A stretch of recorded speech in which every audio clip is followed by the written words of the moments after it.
Wait.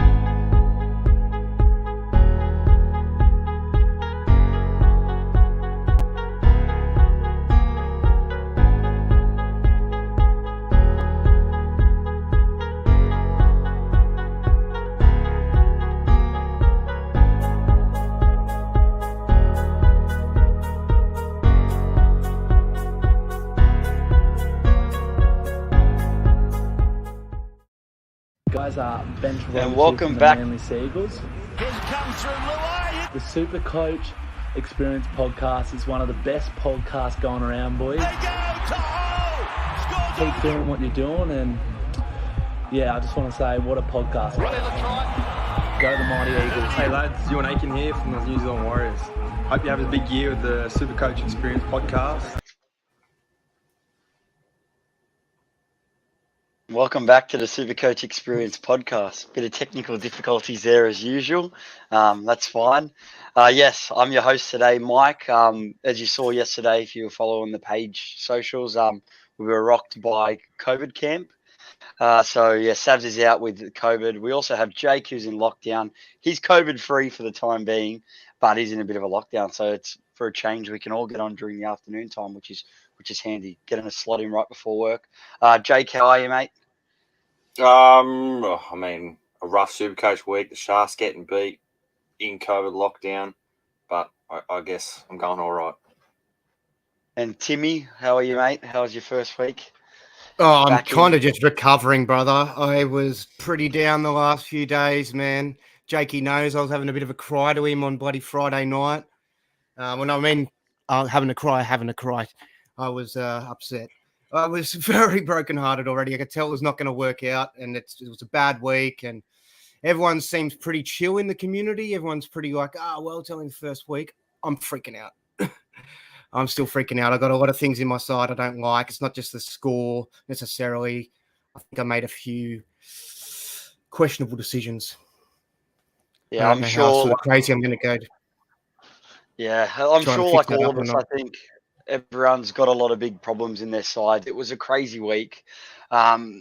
Look, I think there are some positives and some not so much. I just think, a lot of the popular players didn't pop off in round one, hence why the scoreline was a lot lower. I guess what makes you feel a little bit better is that, people like Tedesco and that were highly captained. So it was a rough week for all the three of us. Today we'll kind of go through the team list, key changes, strategies for bouncing back, because all four of us didn't really start crash hot, but I'm not freaking out just yet.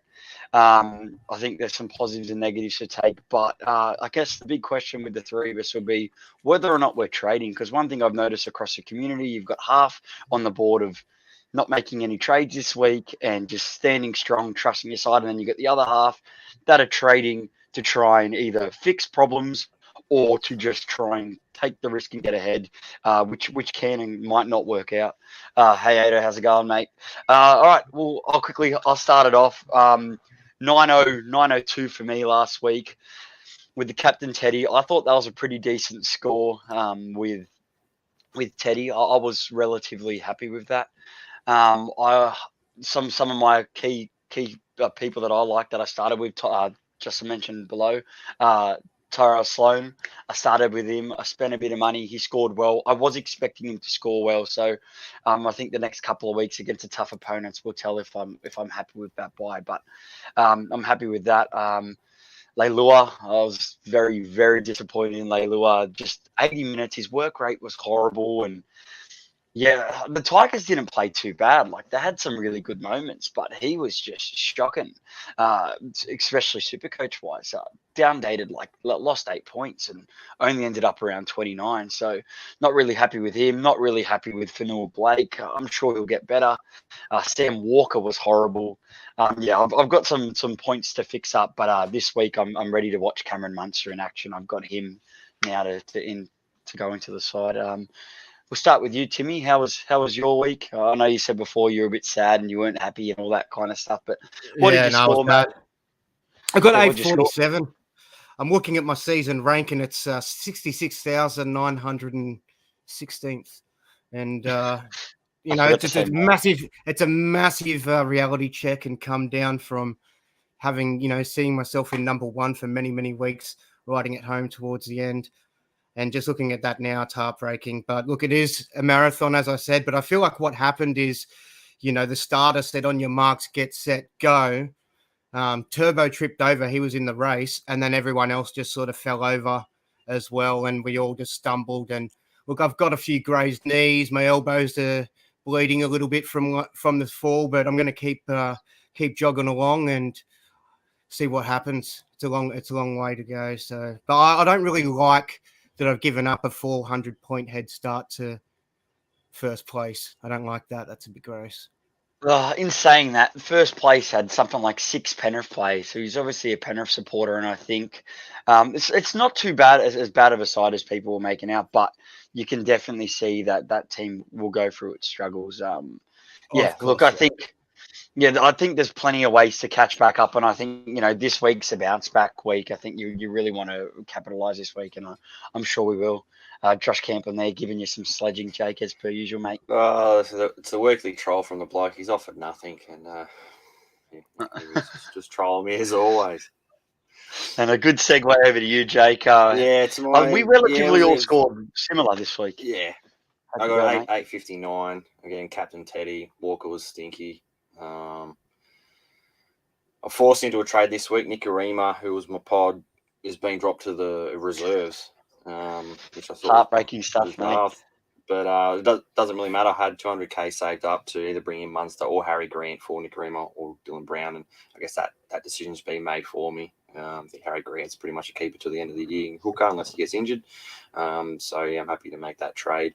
I'm happy, like yourself, Mikey, just to sort of look at some of the players, especially Sam Walker, and just give him another week.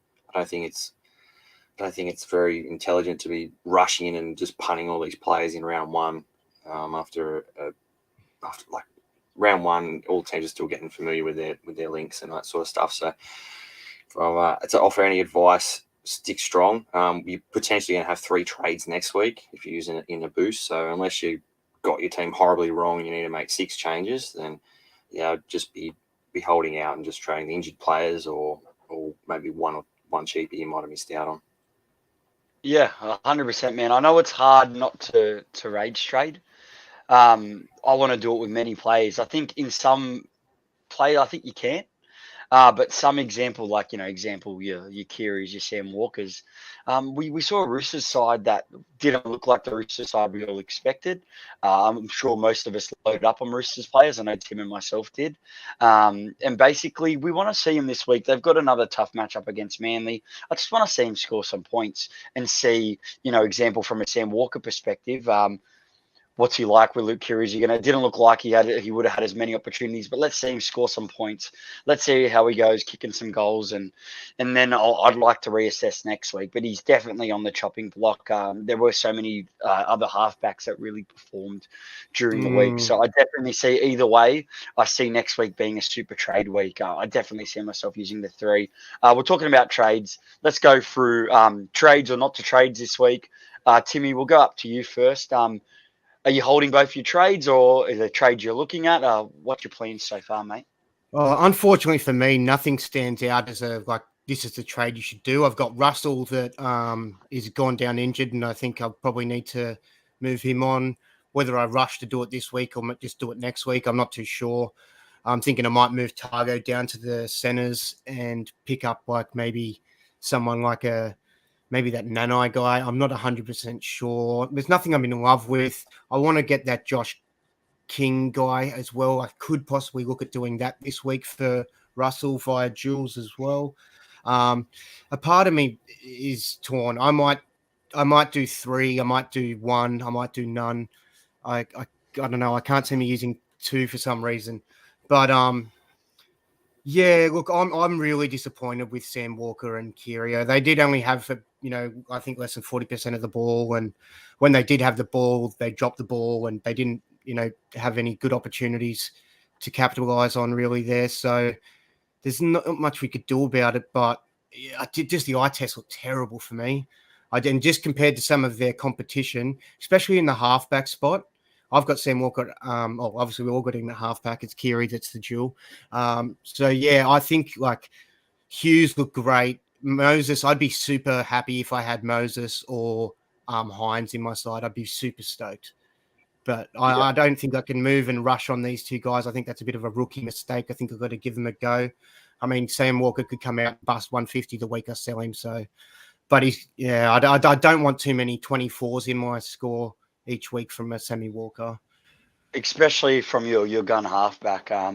I guess the key thing for most of us I'd say hardly any of us competitive players would have Nathan Cleary. You need a way to get to Nathan Cleary. And if Sam Walker's going to keep dropping all this cash, I brought him in my side hoping he could bustle up some good scores to then be the bridge to Cleary. And it might look like if he keeps performing like this, I'm going to have to need an extra step in the bridge towards Cleary. So you're right. I think most of that. I think another good option is Toby Sexton. I'd like to see how he obviously performs with Brimson, who is named this week. But the thing I like about that is you can save some money to help upgrade other positions. But all options I'm considering. I'll go to me since we're in the same dilemma here. I've got Russell as well. It sucks because right before, maybe 2 days, when I got team list, I went Cobbo down to Russell. And I think for a round one score, I did play Russell. So I was happy I got that score at least. But it now sucks that I will be using a trade to get him out.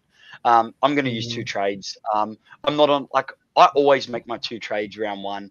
I see opportunity to save trades between the 4 to 6 mark. If I get my team right, I think I did get a lot right. My score just didn't show how much I got right because of the captain choice. So I want to just get things right. I'm not going to give too many. I'll give certain people second chances. But yeah, 2 trades for sure this week I'm using. I even considered a 3rd trade with one of my other plans. But I think I'll stick to 2, 3 next week. And then I'll get on the saving train because I just want to boost myself in towards the right direction. So Russell's got to go for me. With the injury, we haven't got a confirmed time of play. But I'm really thinking it's going to be 5 to 6 weeks. Sivo looks set to be back. If Russell gets game time later, I'm happy to bring Sean Russell back into my side if he's playing on Micah Sivo's side. Down below there by Mr. Goody, I feel the one trade you should make this week. Any starters that have been injured, any cheapies could be brought in next week to lose.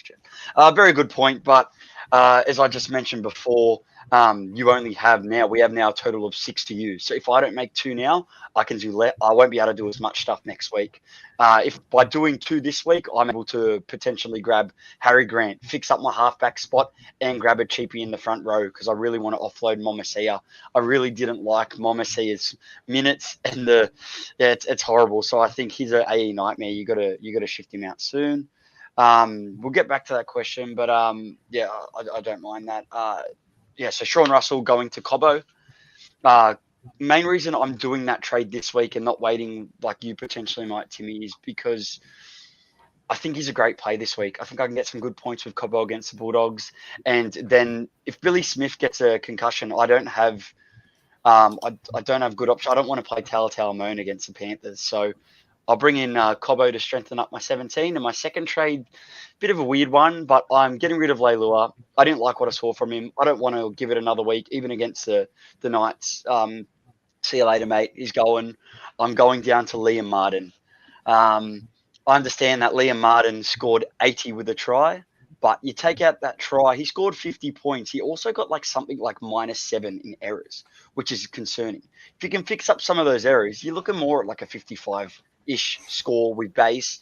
And I like the way, the replacement half in O'Sullivan played. And I think he's got a lot of attacking stats around on the board. And when Cleary gets back, he's only going to get better. But the big thing, he's playing 80 minutes for 420K. And by making this trade, I've got 100K. So I could upgrade Russell to Cobbo. And I've now got 80K in the bank to potentially do Momasia to one of Spencer Linu or to Josh King.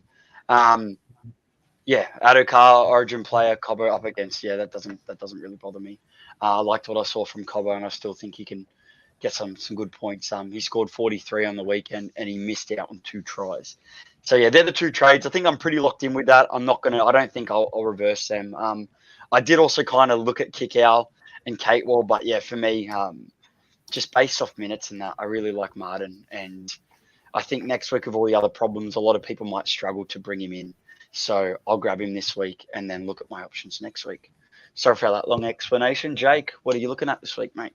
I already mentioned mine before. It's Nikorima, forced move to Harry Grant. It's my only one. You're going to save the other?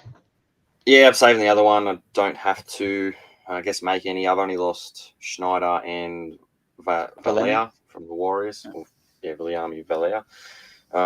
And I guess they're two cheapies that I don't really want to be trading to a different cheapie that's going to probably not score at all. So, yeah, happy with one trade next week. Got a few lined up. But I guess this week's the most important one because last week's score will only be for one price rise. So I guess this week's an important one in terms of break even, in terms of price making. So look at Bullimore, a couple of the other cheapies have missed. Josh King's another one, even Cobbo. So if Cobbo goes big this week, then I'll probably be bringing him in, that's for sure, next week. Yeah, cool. Yeah, good plan. We'll go through some of the teams. So, Jake, I might just need your app up just to go through key changes if I miss some. But we're talking about Josh King. So we got Melbourne up against the Bunnings first. I think this could be a very big. I think there's a lot of good scores in here. I'm very anticipated for this matchup and having a bit of a headache at deciding what I want to do with my VC and C in this because I think there are a lot of good captain options in this game for straight out season for VCs. But going back to Josh King, I liked what I saw, but I think what everyone's got to realise too is his minutes could have been inflated due to all those injuries. This week, Jesse Bromwich comebacks basically takes over Welch, but I do think the injuries do help him as we don't have Brandon Smith who could go to lock. I know Wishart's on the bench, so that could spell a bit of trouble for Grant. I don't think it changes his role too much. Down the bottom there, Pappenhausen, C with goal kicking. Will he goal kick? Has anyone come out and said he'll goal kick? Could Munster potentially take his goal kicking if his ankle's not right? I'm not 100% sold unless it's come out already saying that he'll 100% kick goals. Maybe he's not ready to kick goals yet, and your boy Munster could slot the goals. So I wouldn't captain him 100% relying on the goals unless Bellamy's come out saying he's right to kick goals. And before you move on, Mikey, just the messages are at the bottom. They're from Savs. He's actually listening in, but he sounds like absolute crap at the moment. So he's not. He's not going to be talking. But anything that's down there, that's Sav's advice or Sav's messages. Yeah, I know. That's hence why I'm disagreeing with him. But Josh King. I think the main thing I was thinking of doing a Momasia trade to him this week and then utilizing the VC loophole because I think if you got someone like Momasia, I think you'd be and Talatau Moan this week. I think you'd be worried to loop. But we see Spencer Lenu starting for the Panthers this week. He's only been getting 20 minutes, scoring about 23. His PPM is pretty good. If he can up his time to 40 minutes in a Panther side, I think I'd rather Spencer Lenu. But I want to wait and see how he goes. Let's have a look at Josh King's minutes because if he can plug another 60 minutes and 40 points, that could be another way to go. They're very similar price. Spencer Lenu costs about 4K more. So that's why I think it'd be good just to wait another week to decide on which front rower cheaper you want to fix. Because like you boys, I want to get rid of an extreme slow burn. I think Momasia and that could be in trouble with those minutes when the other boys come back that are injured like Brody and all Safidi who got named in the 21-man squad. So, I'm definitely going to wait a week on that. All right, Jake, go through some of the key changes, mate. Not much else. I guess Munster and Green are the big ins, and they're two of the most trade-in players in the top 10, both of them. I guess one big return is going to be Latrell. I guess for anyone that currently has Cody Walker, they might be looking to sell after last week, but are we all saying just stick with him for this round, see how him and Latrell go? I reckon jump off. Just for the jaw, because he's got a tough jaw. I reckon if anyone was doing Cody, I think some people were doing it for a 1 week play. And the people who are doing it for the 1 week play, I think they can definitely jump off now, knowing that they didn't get a great score in the first round as well.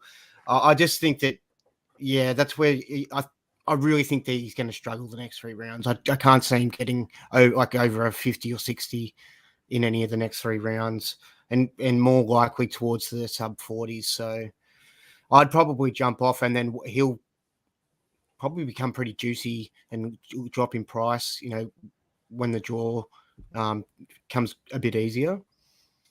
I'd get off. It's my gut. Just quickly, before I disagree with you, Timmy, down the bottom there, we had a question. Is Gildart flying under the radar? There we go. I think that's from the Tigers, he's assuming. Yeah. Yeah, he might be a little bit with all the other options. He didn't do too bad on the weekend, but Tigers have a better matchup this week. I'd like to look at him again, but he's on the radar. He looked all right. Didn't really relate to SuperCoach, but yeah, definitely he's a watch this week, I think. Nothing screaming pick me, but yeah, going back to your opinion with Cody Walker.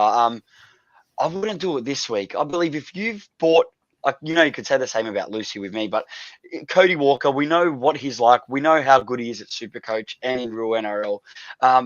You've spent all that money. I'd give him at least one more week. It's the same with Sam Walker and all those key buys. I think you need to watch one more week. Yes, he plays the Storm, but sometimes when the Bunnies get big, I think they'll fight back against the Storm this week. I do think Storm will win convincingly, but I do think the Bunnies might have a bit of brilliance and Latrell might spark him back. I'd be tempted to wait one more week, and if I got a below 50 score, I think I would look at trading him next week.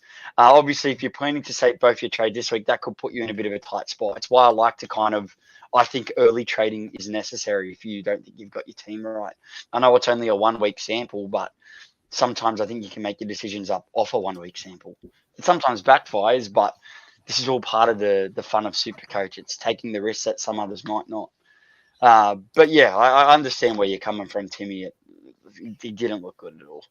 I just think you can play rotation, like with certain positions, especially when a player does get stuck with a tough run of games. I think you can jump off them, jump onto someone else that looks, pretty handy. I just think it's a tough run, and you're paying big dollars for it. I almost did it as a 1 week play, and I'm glad I didn't. But then again, I kind of wish I did. I'd have more confidence getting off Cody Walker than off Kiri, and I feel like I still want to get off Kiri too. I didn't like what I seen. I was really expecting, I don't know, a little bit more pep in the step, or I don't know, just didn't like it. Didn't pass the eye test for me, so I'll give it 1 more week. But I'm really scared of not having like Munster, Hughes. There's so many players I don't have that I'm scared of, and I've got heaps of players I feel like that I'm taking a risk on that have got really bad. Like they've got quite a small base, I guess it is. And yeah, I'm trying to focus back on base now. I think base is going to be handy. Fair point. Let's go through just who are tipping for this one. I'm on the Storm, Jake. Storm. Team Storm. Yeah, awesome. All right, let's move on to Dragons versus my boys, the Panthers. This could be another SuperCoach friendly lineup.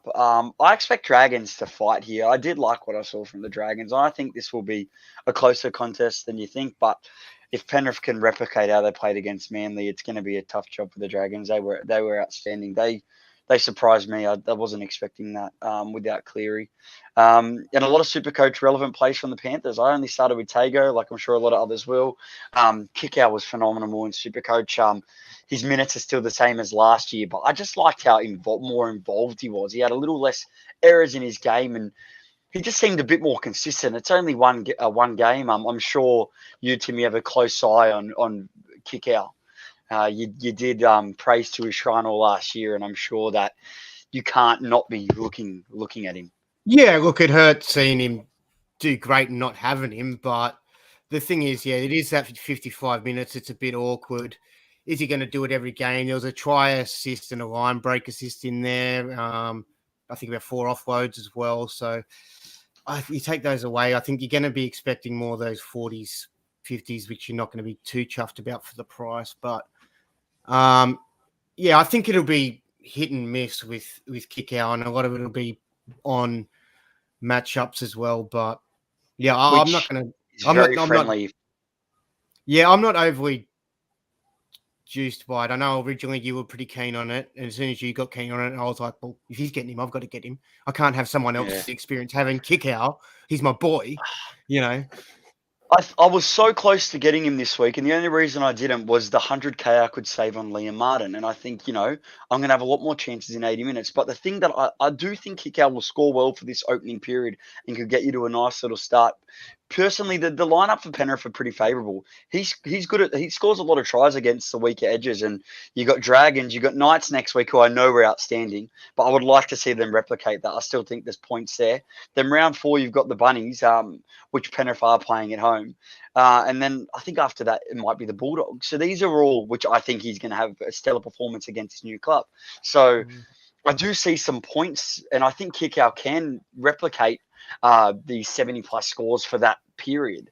But, obviously I'm going the safer route, and I think also it's important to generate cash early to then make other plays, especially for next week. And now we've got this super trade. We can look at getting more plays in than we normally can't before the first price rise. So I think going with that strategy or not is going to be crucial. So Panthers, the key changes here. I mentioned it before, Spencer Linu starting prop.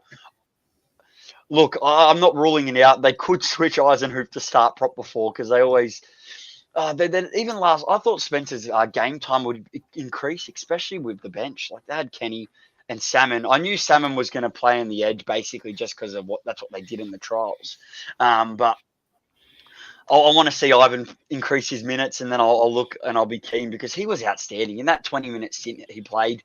You felt his presence, you knew he was on there, and he's just so heavily involved. And every run he makes, it's a big run, it's heavy, and he's just got a lot of tackle busting ability, and I really rate him. So but I think Cleary just likes injecting him in those little small stints. So hopefully with Leota out, he gets his chance to prove that he can do that over a longer period of time. And at his price point, I think it'll be a very close watch for super coaches this week, because nice PPM in there. What do you reckon, Jake?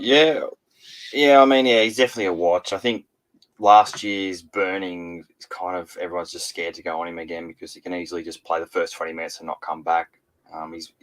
He's very energetic when he comes on, so I don't think he can sustain that effort over long periods of time, which might be why Cleary uses him so sparingly, in small lots. One player, though, I want to kind of get your opinion on, is the most traded in this week is Api Coruscant. Now, I understand it's Brandon Smith to Coruscant or Tanny Hooker, but is Coruscant the pick, would you say, Mikey? No, not yet. The thing with Coruscant is I think he's playing a more heavily role without Cleary, and I think he'll be less involved when Cleary returns, which, if the Penrith keep playing like this, especially O'Sullivan, I reckon he'll come back later than what we think. But he had a try in that. He had a try assist, and I think while Cleary's out, they'll be there. I can see why people are doing it, purely because of what he's priced at and then what you can do with the money. But I'd be doing, if I was in that Brandon Smith position, I'd be going straight after Harry Grant if I could afford it. I think that is the best move. But I'm not going to fully talk out that, hey, Coruscant isn't an option. I think he is, but I just don't think he's going to be a consistent scorer.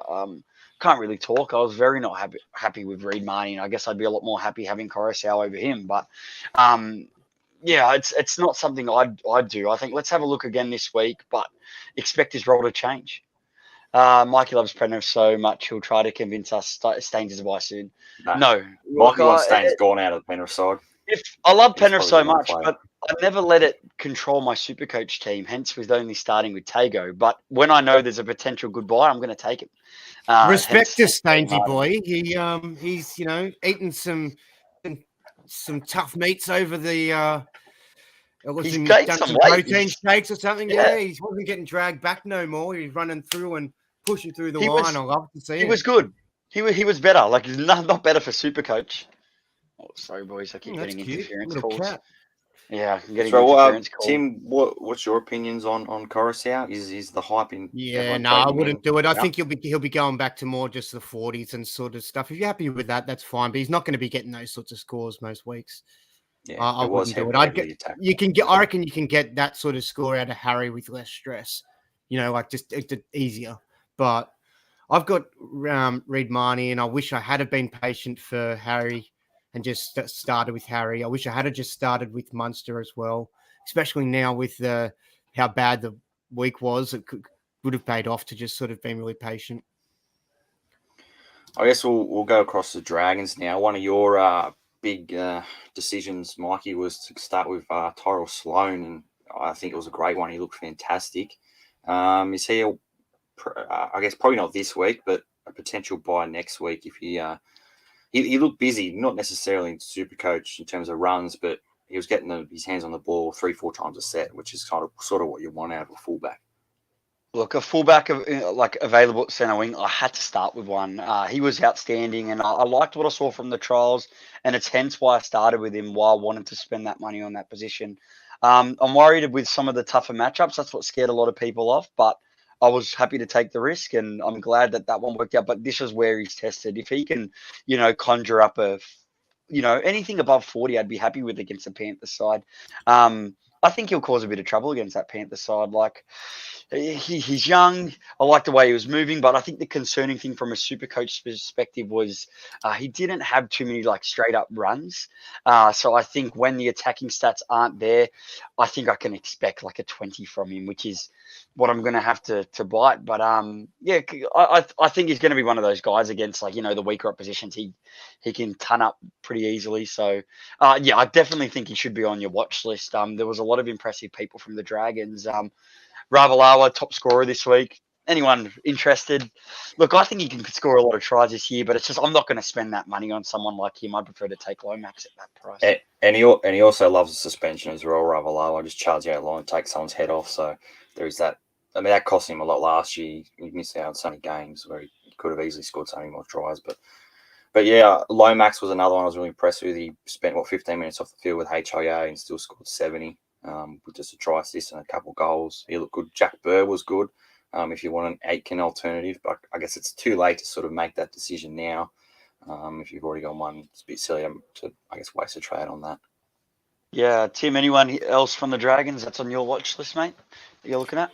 No, not really. Just for me with Sloan, I think I'll probably wait till his jaw gets a bit easier, and I think he'll be super handy. I also think Lomax and Ravel, I can't say his name. Every time I do it's ridiculous.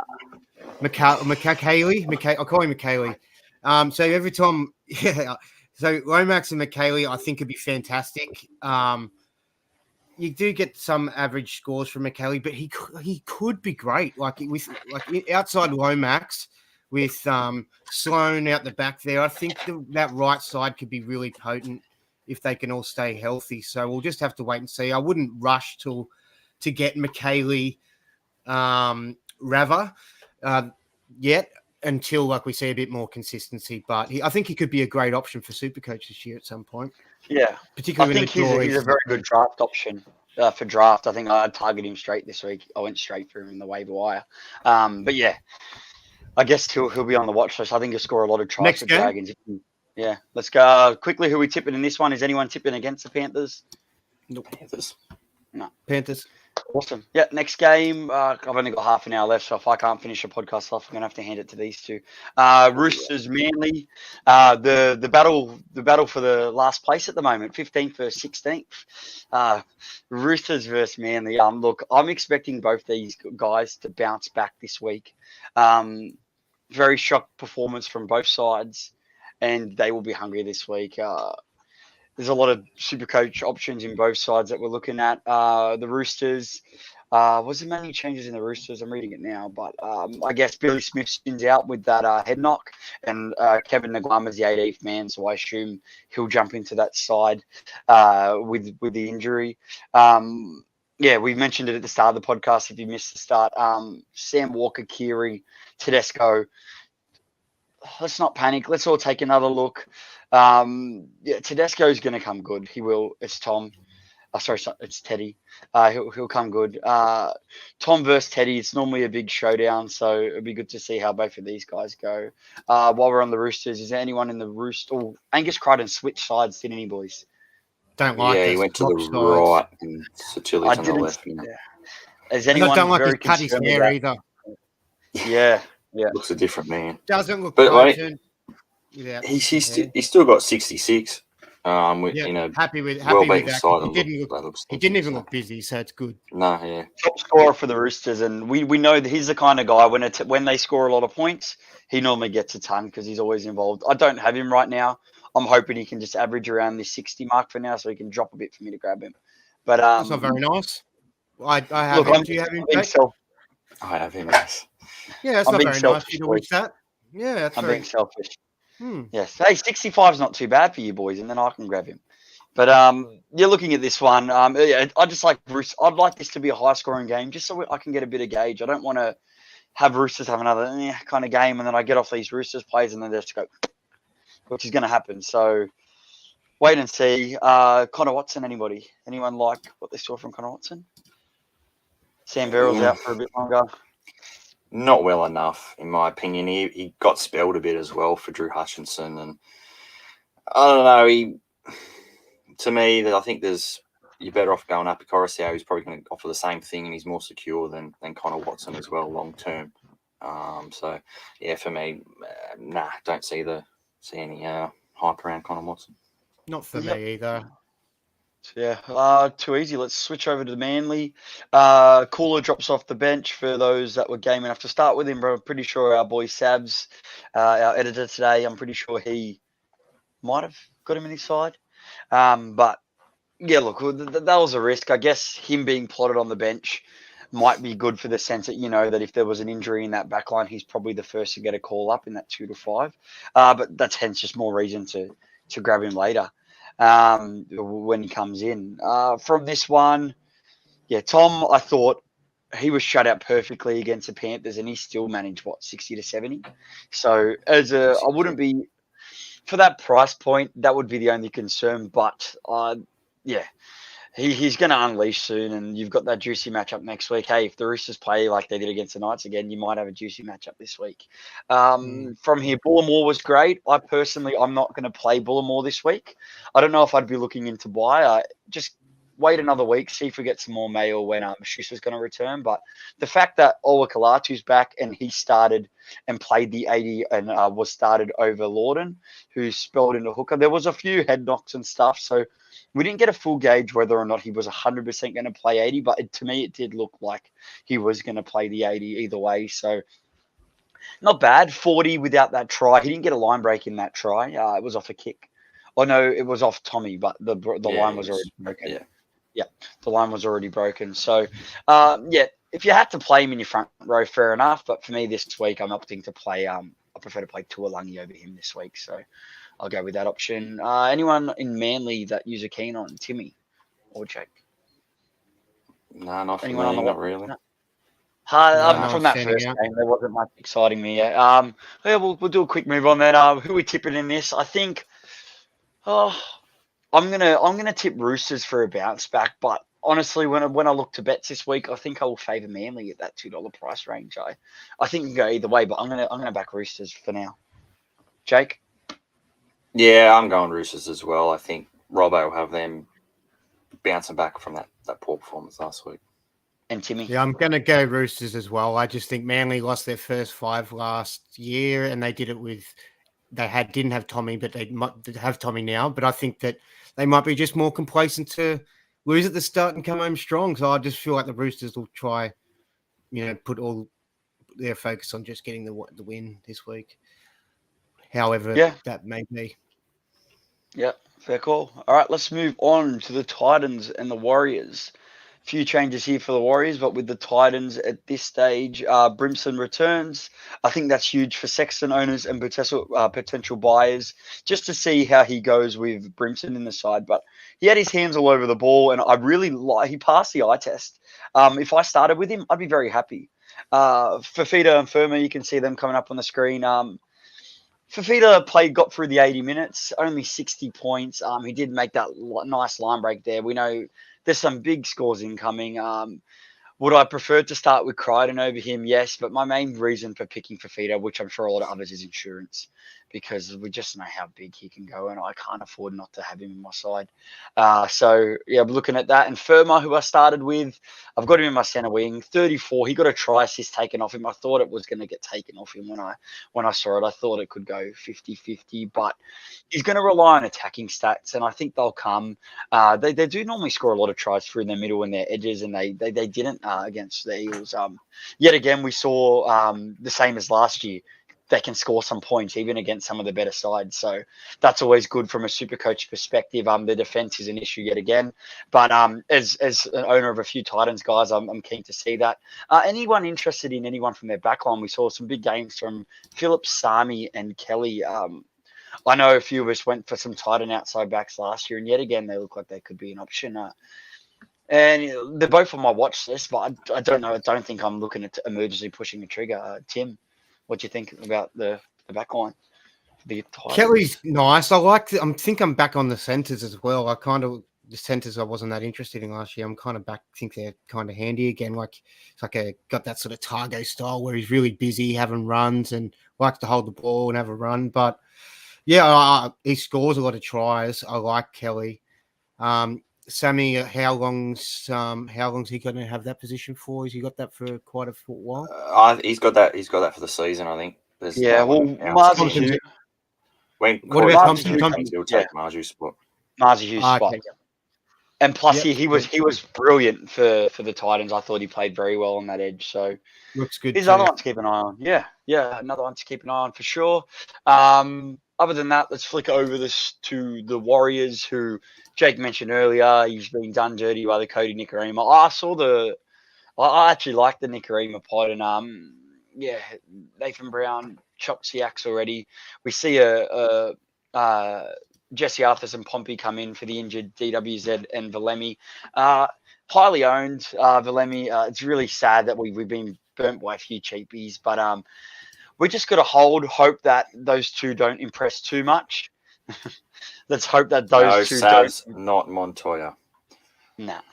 Savs did switch to Montoya, I think, last minute from, I think it was from the Hammer. So, yeah, we'll wait and see, mate. He could be an option here, but Jesse Arthurs and Pompey, we're hoping that Valemi can force his way back into the side when he comes back. Otherwise, yet again, we're going to have a bit of a cheapie that might be hard to offload. For the Warriors too, Sean Johnson out with an injury. We see Ash Taylor come in. He could be another option that price won't, but the Warriors are just going to heap, switching. So I was very happy with Montoya. Pasiatis. How much did he score? Do you boys know? I just had a look. It's 28. Nothing to be celebrating. He's very happy with that. I love that. Pasiatis, I thought he might look good, but sometimes, as we all know, as super coaches, that looking good in NRL doesn't always translate to super coach. I guess one decision a lot of coaches have to make this week is what to do with SJ. I think he's like 18% owned. Is he a trade out? I'm assuming he's going to be everyone's starting either half or 5'8". You'd be forcing to play him potentially an Ilias. Definitely a trade out. Yeah, you got to trade out. We saw enough from 3 to 4. We saw a lot of potential switches. I think you could go to Moses or someone like that. Ben White quickly. Is AFB to Haas too sideways or worth it considering how Haas looks? I think Haas is a must-have. I know. I don't think it's sideways. You've got to get him. I don't think it's sideways. If that's your only way to get him, and it's not too much it's not a huge punch to your salary cap, it's still going to cost you. But I think I'd do that. It doesn't mean you have to completely tear apart your side. I wasn't too happy with AFB's score. I was happy with his minutes, and I think he's only going to get better. But I can definitely see myself trading at AFB if he, can't plug in a 60+ high score there. So I was just going to say one returning player who I've probably a slight eye on is Matthew Lodge. Just on his minutes and his output, and if he can not do anything stupid, which is a bit of an ask for him. But at the end of last year, he was absolutely killing it. He was averaging, he was the third best front row behind IPAP and House. But yeah, he was killing it. So he's one I want to have a look at, and also for AFB owners, you want to see how the minutes go with him and Lodge having two, big minute front rowers in there. I guess the two second rowers, Eli Katoa and Aiken, both went well. Aiken 56, 58, doing absolutely nothing. Yeah, like decent score for doing nothing. And Eli Katoa getting a try. Don't have SJ there anymore, and they did go right a lot in that game. So I'm just worried that maybe curb your expectations on Eli Katoa for the next couple of weeks with no SJ there.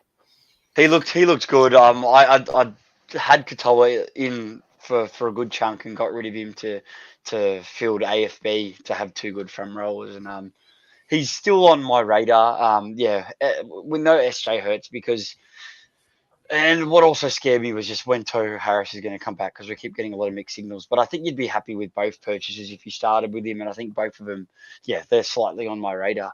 Let's move on. Tipping in this game. I see. Sorry. Before, just Josh Curran. I thought he passed the eye test. Yep. He was heavily involved, so I think he's definitely a watch this week for if you're unhappy with, say, Maddo, TPJ, some of these premium second row options that you went that kind of stunk. Even Luciano that you sort of went with, I guess, is another option to look at this week if he keeps that involvement up. He's just very at 580k. I just think from the first week we've seen a lot of value around that second row mid-range position. So even then, like, I'd still be looking more towards that. But yeah, he's definitely on a, you got to look at him, because I thought he was great and he was heavily involved. Yeah, let's move on. In this one, I'm going to go with the favourite again. I'm going to back the Titans, but I wouldn't be surprised. Oh, no, actually, I don't think they'll upset them. Yeah, Titans. Jake? Titans. Timmy? Nice. All right, let's move over to the Sharks game. Jake, take us through it, mate. Sharks versus the Eels. Should be a great game this week. Yeah, should be. I was disappointed of how we lost last week. I was on the pod with Addo on Sunday. It was lost my bet to him. We're sort of just saying that both teams made a heap of errors, Sharks especially. There's a sneaky little Cam McInnes named in reserves that potentially could come back this week. I mean, you won't be bringing him in. You kind of want 1 or 2 weeks, even if he does play this week, to look at what he's going to sort of what his minute's going to be, what his role in the team is. But one that you mentioned at the start, Nico Hines, you loved what you saw, Timmy. You wish you started him. Is he a player to consider at halfback for sure? Yeah, I feel like he's just good for at least 60, 70 as a minimum. I don't think he'll do less than that ever. I just see him touching the ball enough to get that sort of score, and then some more as well. He was I just watched him sort of do some little interview. I think it was probably the Matty Johns show or something. Yeah, but he was saying something about he doesn't want to change the fact that he's a runner of the ball, so he's still going to be running the ball a lot, which is really promising, I think. So I like that. And he's just the man at their club. He's just, he's come to the club. He's the big dog. And I wish I had started with him. I'm really disappointed with myself. I would love if I also went with Moses, who they are playing this week. But I wasn't as confident in Moses as what I was in Hines, because I had Hines in my side at one side. I'm quite disappointed I didn't start him. Looks good, man. Looks good. I'd definitely be happy with Hines. And I guess before we move on to Parramatta, Andrew Fafita apparently was seeing a moon boot this morning, so he might be laid out. I think it was a heavily owned cheapie, but I mean, it's not an important one that you have to rush because you're not going to be playing him this week anyway. So I guess to Parramatta, who, I mean, that was quite a game last week with Parra and the Titans. It was high scoring. It was great game to watch. It was like plenty of games in the first half, plenty of tries in the first half, and there was like 3 penalty goals in the second half. Crazy, eh? I guess Russell's the big out. Is he a trade out at that 290k? Definitely a trade out. At that price, I think you've got to sell him. It sucks because it's a great score. He looked great. He looked like he's just going to have a lot of tries. I played him purely because I thought a lot of tries were going to come down his side. I knew his base wasn't great.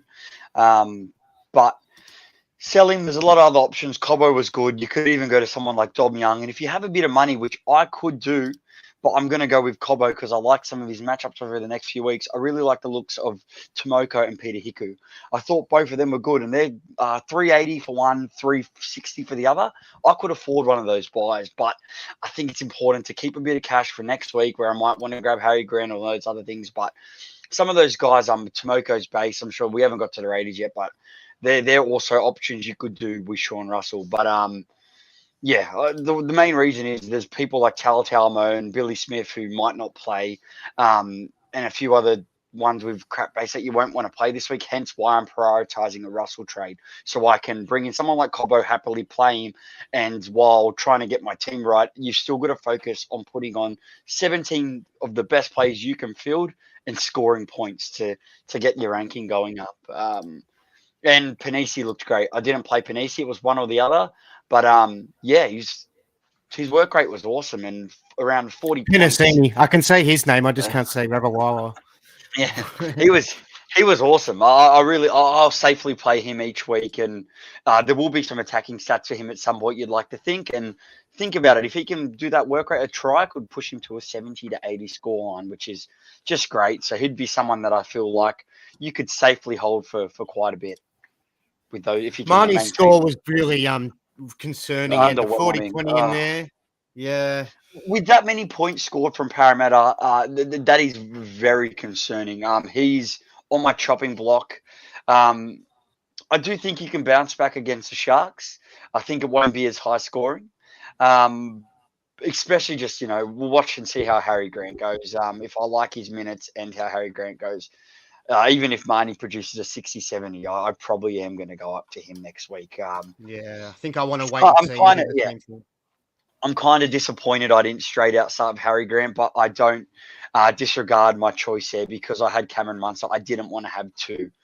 So I happily took the... Well, good on you for at least doing one of them. I did none of them, and I wish I did both. Yeah, because I'll be honest, that Penrith trial game, which I shouldn't have read too much into, made me start with Reid Marnie because I loved how heavily involved he was in the attacking stats. For an 80-minute hooker, he played 80 minutes, which is great, but I just can't believe that that's the kind of score he produced. You'd like to think playing 80 minutes, even with just some tackles and that, 50 points. But there was so much attack going on that I don't think there was enough time for tackles.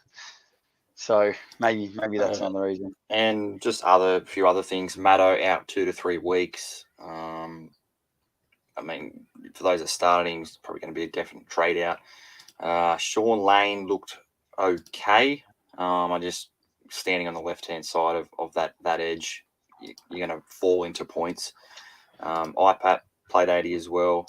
But I guess the one that you mentioned before, Timmy, Mitch Moses, is it a one-hit wonder or is he finally going to fulfill his potential this season? I kind of feel like he was. He scored. I didn't really pay a lot of. I think he averaged okay towards the back end of last year. I think he was. But at the start, he was like this. He's a roller coaster. Like he's a very big. He's 20 or 80 plus. Like it's just boom, bang. That's. I don't know. I've got. For some reason, I just like what I saw. I just like what I saw. Not even just the score. So yeah, I think he's an option. I think he's definitely an option. I think I'd prefer Nico. Can't wait for Cleary to come back though. Yeah, I agree. Just quickly, there was one play. Yeah, Sean Lane that you touched on. I really liked what I saw from Sean Lane, and for an extra 40K, I was looking at him over Martin this week. I think he could be a very sneaky pod, and yeah, the attacking stats, as you said, Jake. I do really like him as a buy, and although I haven't chosen to go with him, sides. Yeah, although I have not. Yeah, although I have not picked him up this week, he's someone that I would love to get in. He's the right price. He's a nice mid-ranger, so definitely on my radar. Who are we tipping in this one, boys? I think I'm going to go with the Sharks. I think, away from home, I think the Sharks will get their first win of the season. They burnt me last week, so they don't have too many chances on my good books. Jake? Yeah, the Sharks are the home team. Yeah, that's what I'm saying. The fact that Parramatta aren't at home, yeah. I'm going to favour the Sharks. Yeah, Sharks. I don't think it's anyone else. I'm going to go. We've all agreed so far. Okay, good. First disagreement. We've tipped the same team so far.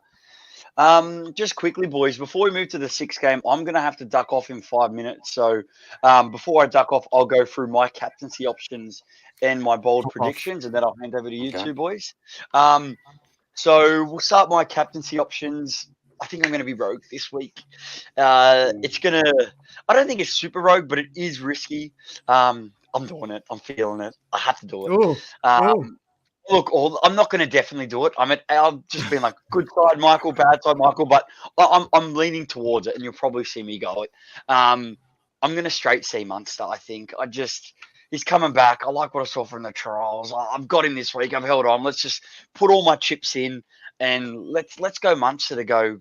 Boom. And if I was right with my call earlier and Pappenhausen's not ready to kick and he starts slotting some goals, this could be a good move. A part of me saying, Michael, hold up, slow down, don't burn yourself and put yourself in a hole if he does crap, because maybe the option is to VC him, play it safe and captain Haas, and let's go with a security week.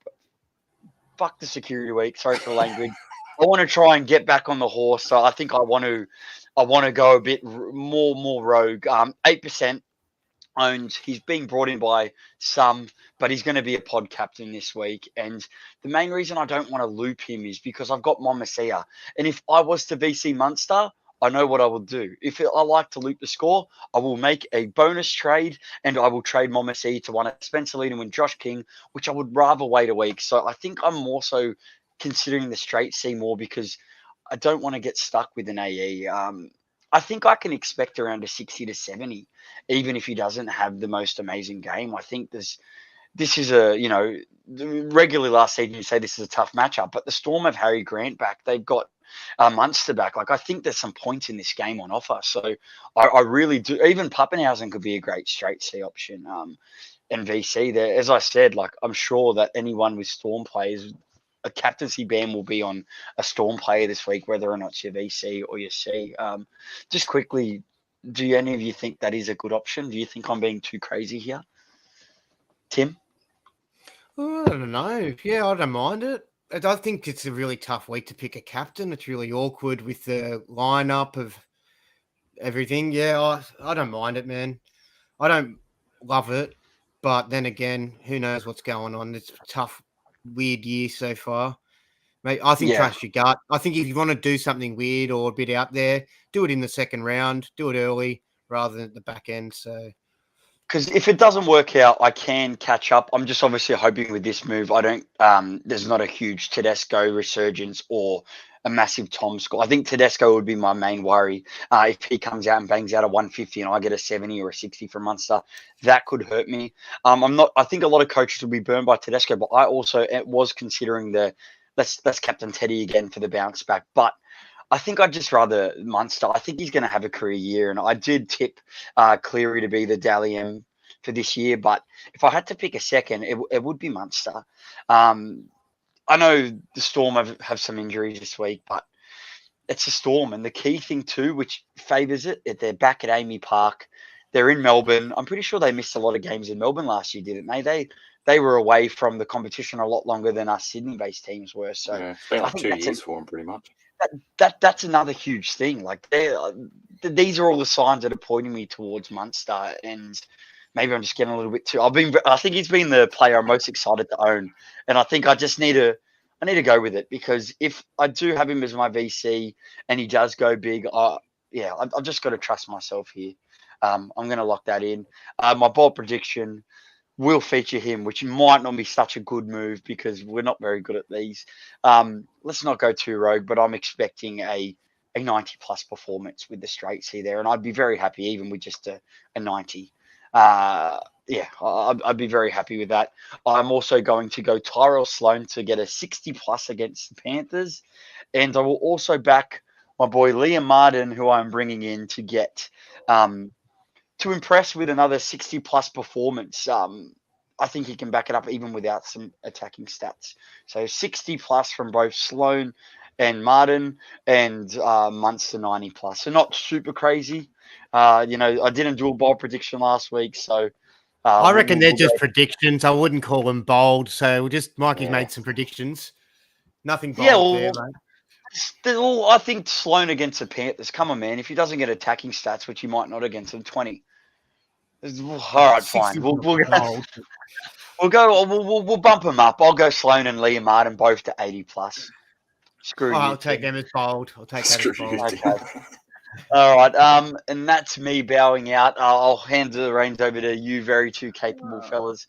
Hopefully I can get back on next week. It's a bit tough. I'm going to do 2 from 2. I'll be going to the Penrith game on Friday. I get Fridays off, so I'll be there at Cogra, keen to go to one of my first. I've never been to Oakley Jubilee, so keen to go suss that out. So good luck, everyone, with the super coaches this week. Head-to-head start, so huge week this week. Good. Thanks, Ado. Good luck to you, Mikey, mate. Thanks, mate. Wish me luck with the Munster, and hit me up. Let me know if anyone is joining me on the Munster C train, and who knows, I might bitch out before kickoff. I might. You can't now, Mikey. You can't now. I can, but you know what I'm like. When I'm feeling something, I'm feeling it. So Yeah, and if Munster's kicking goals, boys, look, this is just my speculation, but you heard it here first. All right, see you later, lads. Have a good one. Yeah, mate. I don't know how to leave. Get out of here, mate. Stop lingering around. Yeah. Stop lingering around, mate. All right, Timmy. We'll jump straight into the games. Back in on Cowboys Raiders. Main thing, I guess, is Taumalolo owners. What are you doing? It's a bit awkward, but it's not the end of the world. It wasn't the worst score in the world, right? No, and I think he still played 60-ish minutes, which was a little bit down on last week. Here's Josh Campen again, having absolutely no idea what he's talking about. But I guess the Lolo owners, it was wet, miserable, a bit up there. I think you kind of got to stick with him one more week, see how he goes. Everyone said he was going to get more minutes. Maybe he was just easing him back in because I know he didn't play any trials as well, Lolo. So when I was on Sunday, I was thinking, nah, you got to get rid of him. But he ended up scoring 50-something, which was an all right score for a lot of people this week. So, I mean, he's a bit of a. Nanai, what we thought of him? Definitely passed the eye test for me. Oh yeah, he looked good, didn't he? He really looked good. I liked him. I think he's a good option. I think he's someone I might be eyeing off this week, possibly, just because I think he's around the 350k. Yeah, 340, I think, because he's just less than. I think I might be. Yeah, maybe Russell to Nanai for me, but I don't love the Cowboys. You know what I mean? Yeah. I don't like picking Cowboys players. So I don't know. I'm just going to have a really long, hard think about that one tonight and tomorrow morning, I think.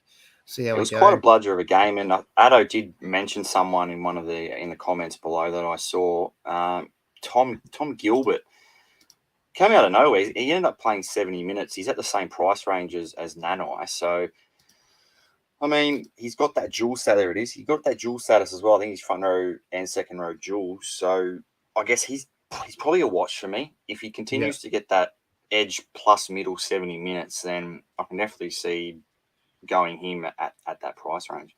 He scored a try. He won't be scoring tries every week, so you can sort of deduct that off him as well for most weeks. But yeah, I mean, he looks like a Liam Martin. He's sort of tough sort of second rower, not a really pizzazzy sort of guy. But I liked what I saw of him. I'd prefer Nanai if you were jumping on one of them, just because he's got better job security. But in this one, I think Cowboys are. I can't believe the prices. I think Cowboys should be bigger outsiders than $2.50. That's the price that I'm saying here. But I think Raiders looked really good last week. I think they'll. Well, they beat a mighty Sharks team, so I guess we move over the Raiders. They don't have, I guess, a lot of SuperCoach relevance. No one really wants to touch their forwards. Schiller Starling's again, interesting.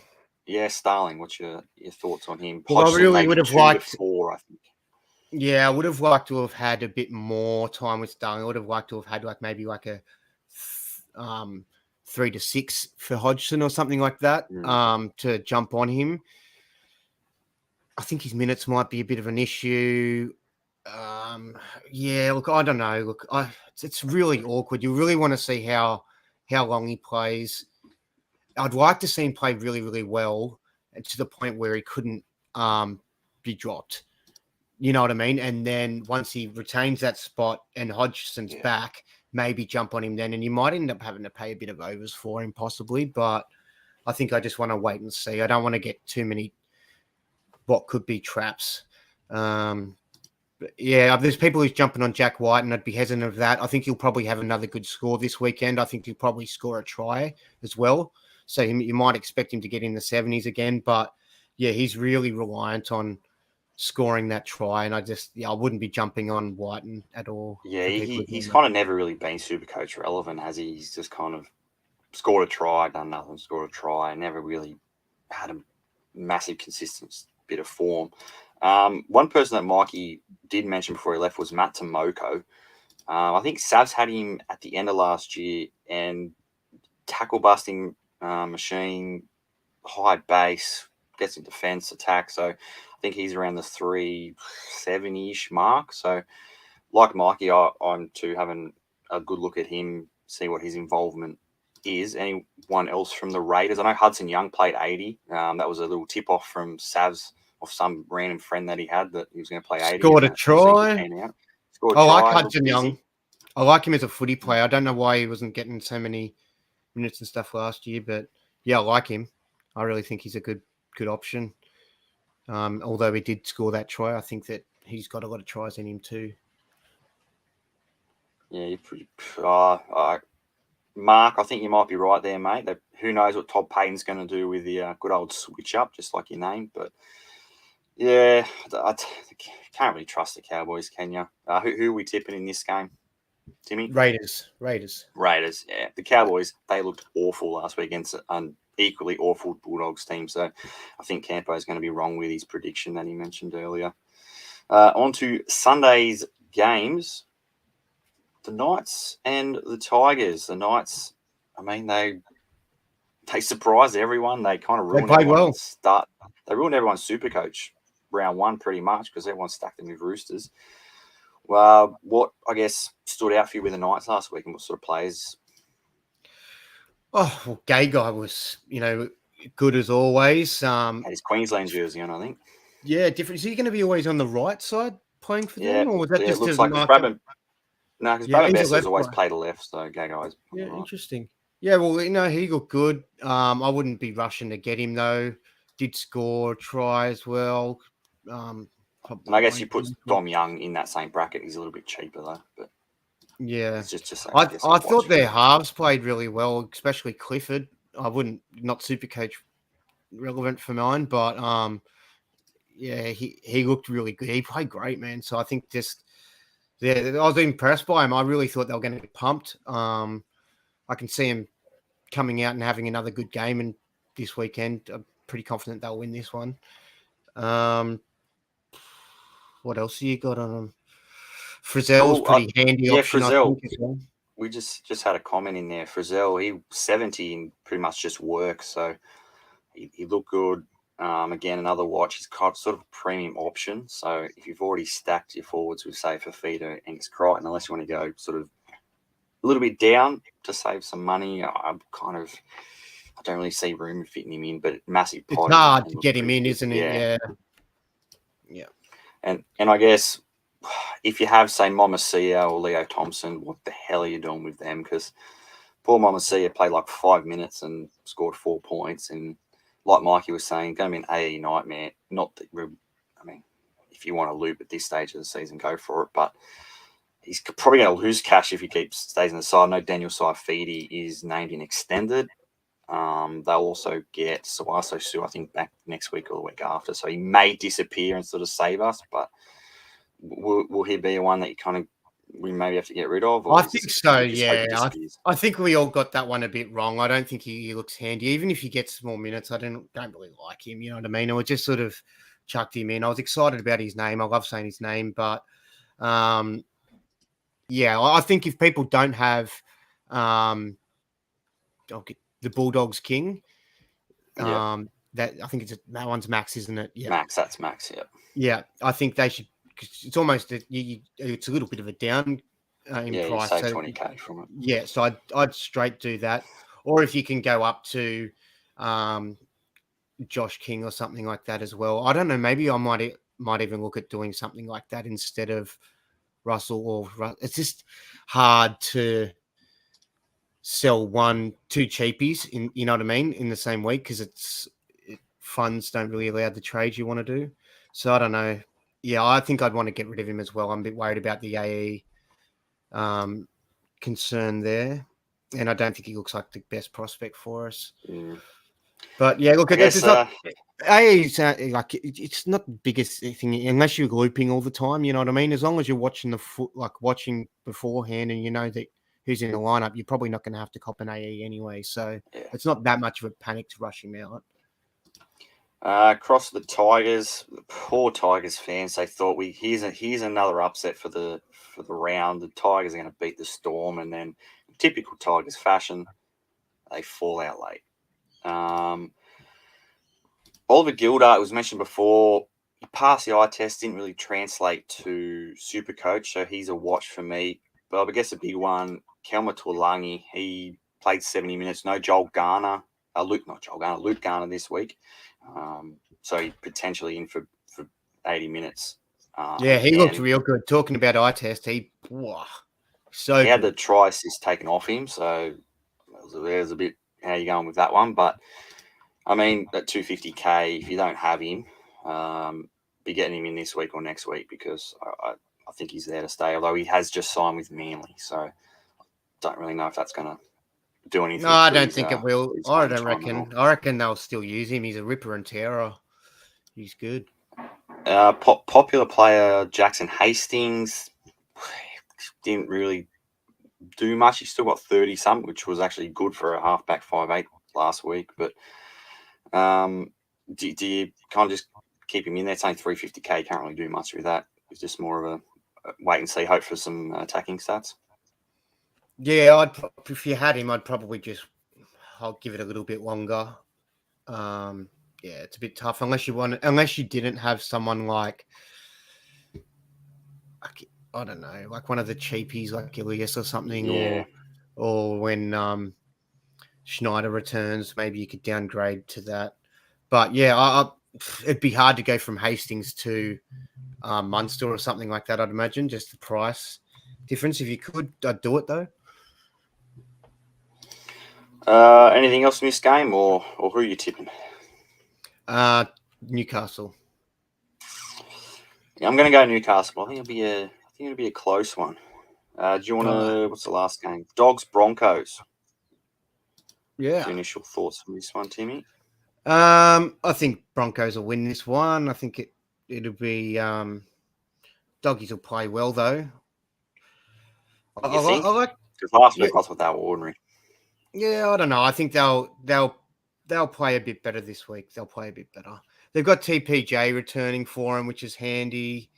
It was, the first game with them all sort of a lot of new faces as well. But I do think Brisbane are the much better side, especially with Reynolds returning for his first game for the club.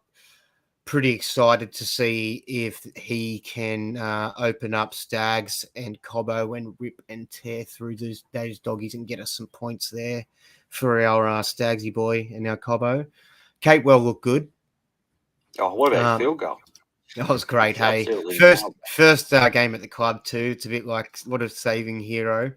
Yeah, I like that. I can see them having a really big game this week, just especially because it's Reynolds' first game.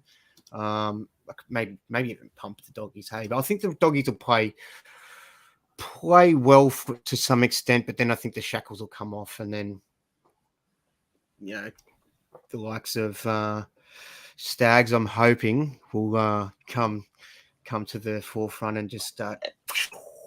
And I guess a lot of people will be weighing up what they saw from Stags last week was quite poor. I mean, you shouldn't have been expecting much from him against South, who typically do defend well. This was the week that you're kind of looking at. I thought he was going to go well against Paulo, though. I really thought he would. I guess, but you also have your winger and your backing you up.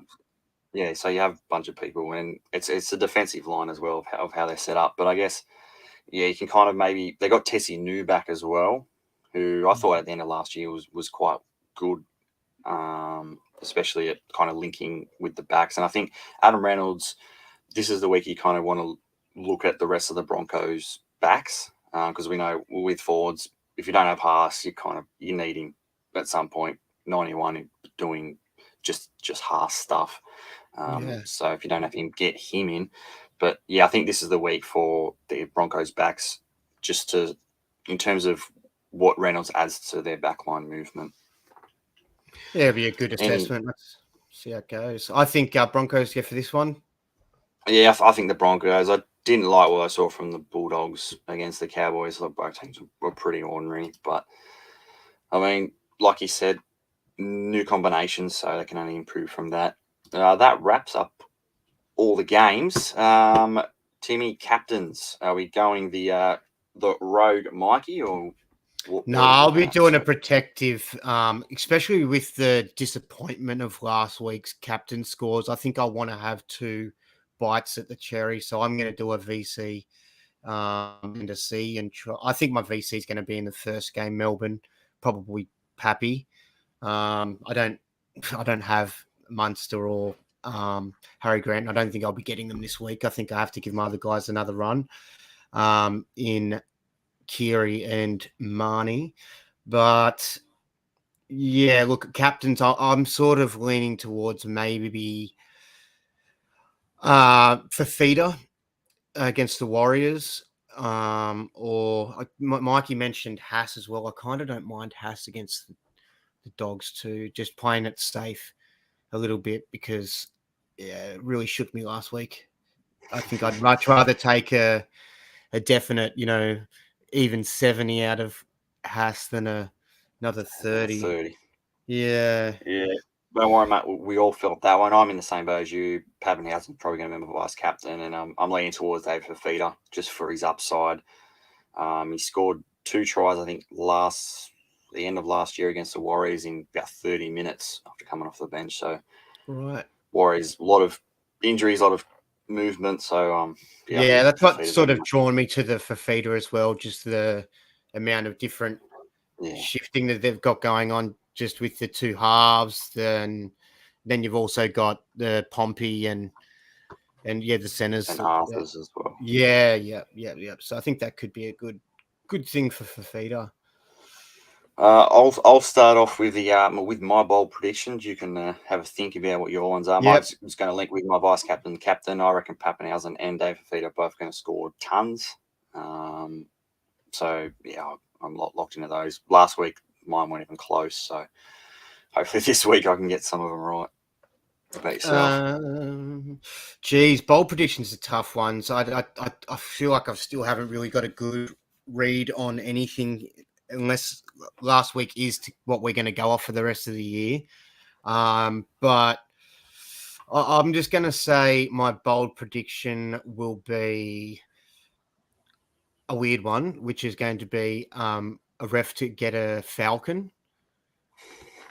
So they're back. It's not to get a HIA. That was last year, but it just felt like the ball hit him in the head at some point, whether it's kicked or whatever, or passed into his head. But yeah, I don't have anything else. I don't have any player ones. I'd like to say that the gun fullbacks will all score, like Teddy, Turbo, and Pappy will all score over 70 each. Okay. Yeah, that's not bold though. No, well, mate, put that with the ref getting a falcon. I'm happy to go with that. All over 70 this week. I'm just happy the Timmy's back from 2 years ago when we used to have refs getting HIA, 2-3 send-offs a game, streakers. It was all bit of Supercoach experience madness. So I guess that wraps up the show. Thanks to Top Sport for sponsoring. Use the code SC Experience when signing up. And then Savs hopefully doesn't throw an ad in here if Savs doing another Manscaped ad. But if you want to buy some of their products, SCEXP.